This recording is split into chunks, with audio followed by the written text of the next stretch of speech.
एक समय की बात है। अज्ञात लोक नामक एक जादुई दुनिया में 3 योद्धा रहते थे। एक था वीर अर्जुन, जो कि एक बहुत ही निपुण तलवारबाज था।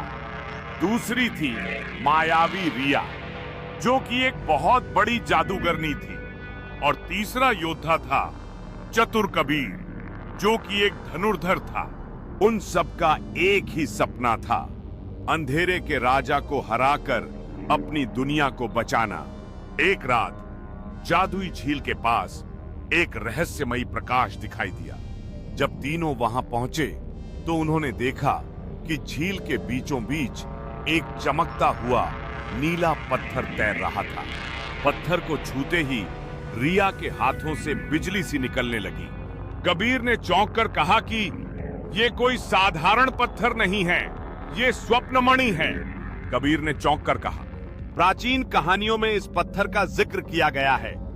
यह पत्थर किसी भी इच्छा को पूरा कर सकता है, लेकिन इसकी कीमत भयानक है।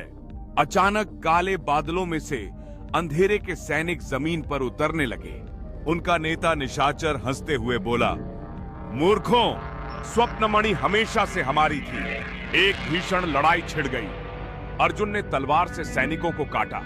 रिया ने बर्फ के जादू से कईयों को जमा दिया। कबीर के तीरों ने शेष को मार गिराया, लेकिन निशाचर गायब हो गया। जंगल के बीच एक बूढ़े ऋषि ने उन्हें बताया, स्वप्नमणि को इस्तेमाल करने के लिए तुम्हें 3 परीक्षाएं पार करनी होंगी। पहली परीक्षा साहस की होगी, जिसमें तुम्हें एक अग्नि गुफा से गुजरना होगा। दूसरी परीक्षा बुद्धि की, जो कि एक रहस्यमयी पहेली होगी। तीसरी परीक्षा बलिदान की होगी, जिसमें तुम्हें अपनी सबसे कीमती चीज को खुद से अलग करना होगा। अग्नि गुफा में अर्जुन ने जलते हुए पुल को पार किया, जबकि उसकी त्वचा जल रही थी। पहेली को कबीर ने अंधेरा और उजाला एक साथ कैसे रह सकते हैं का जवाब दिया। छाया में बलिदान के लिए रिया ने अपनी मां की यादों वाली लॉकेट त्याग दी।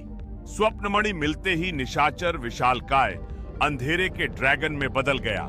अर्जुन ने ड्रैगन की पूंछ काटी। कबीर ने उसकी आंखों में तीर मारे। रिया ने स्वप्नमणि की शक्ति से प्रकाश का तूफान खड़ा कर दिया। उन्होंने मिलकर ड्रैगन को मार गिराया। ड्रैगन धूल में मिल गया। जीत के बाद तीनों ने स्वप्नमणि को जादुई झील में वापस छोड़ दिया, क्योंकि उन्हें एहसास हुआ सच्ची शक्ति हमारे दिलों में होती है।